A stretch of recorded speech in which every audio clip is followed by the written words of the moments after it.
Madame, Monsieur, bienvenue à ce flash sportif sur Nemedia News. On commence avec une information qui concerne l'équipe nationale.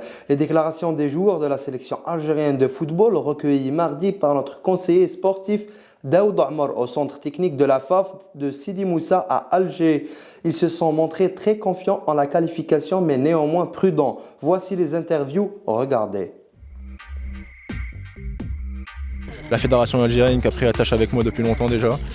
Et ils m'ont porté beaucoup d'intérêt, ça m'a beaucoup touché et c'est tout naturellement que j'ai accepté cette convocation. Non, pas de pression particulière. Après, un problème, j'appellerais pas ça un problème parce que tous les joueurs qui ont joué arrière droit ont fait des super matchs, j'ai pu le constater à la télé, donc j'appelle pas ça un problème et je serai prêt si le coach fait appel à moi. Normalement c'est un match décisif, il reste un match باش نروح الكوب دي موند حنا on a préparé très normalement possible inchallah باش نكونوا au top inchallah. On est tous contents de se retrouver, d'être tous ensemble. On a encore une semaine du match, donc il y a encore tout le temps qu'on a devant nous pour bien se préparer. De pouvoir disputer, j'ai eu la chance de disputer la première Coupe du Monde qui a eu lieu en Afrique. J'aimerais bien avoir la chance de pouvoir disputer une Coupe du Monde dans un pays comme le Brésil où tout le monde dit que c'est vraiment le pays du foot. ان شاء الله حنا الضغط هذا راه تجنبنا سيتو في المركز هذا تاع سيدي موسى.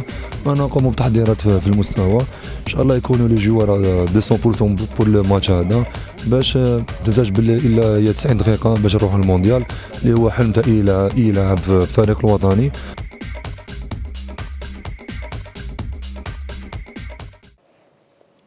Toujours en football, le sélectionneur national qui avait à maintes reprises déclaré au cours des différents points de presse qu'il a animé que seuls les joueurs compétitifs seront retenus en sélection.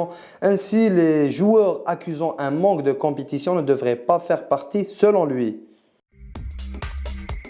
Seulement, c'est le contraire qui s'est produit à l'occasion de ce stage. Vahid Halilovic a écarté bizarrement Mohamed Lamine Aoudia, attaquant du Dynamo Dresde qui évolue en deuxième division de Bundesliga, pour retenir à sa place Nabil Riles. Ce choix demeure incompréhensible et tout à fait contradictoire à sa vision et sans la moindre réponse. Mais sa conférence de presse de vendredi permettra à la presse d'avoir sans doute les éclaircissements nécessaires. Au tennis, le numéro 1 mondial, le Mallorquin Rafael Nadal avec 13 030 points, 75 victoires et 7 défaites, 10 titres en 13 finales. Regardez. 10 titres dans un 8e à Roland Garros et un 2e à l'US Open, 75 victoires en 82 matchs et la place de numéro 1 mondial pour finir. Rafael Nadal largement remplit sa feuille de route de 2013, commencée seulement en mois de février.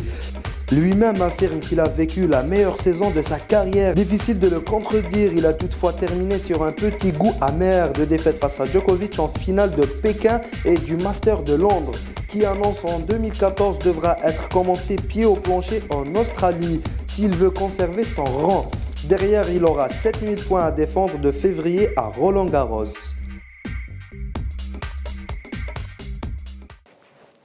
On passe au buzz de la semaine. La finale mondiale du championnat de football street style organisé par Red Bull avait eu lieu le week-end dernier à Tokyo. Cet événement a été marqué par la participation remarquable de l'Algérien Wassim Ben Slimane. Regardez. Les finalistes ont réalisé des prestations incroyables devant un public venu nombreux. 30 joueurs venus du monde entier se sont affrontés dans cette compétition devenue incontournable. Dans l'univers du football street style, cette année l'événement a été organisé pour la première fois sur le continent asiatique au Japon à Tokyo devant le temple Zojo. C'était la fin de cette édition, merci de nous avoir prêté attention, à bientôt.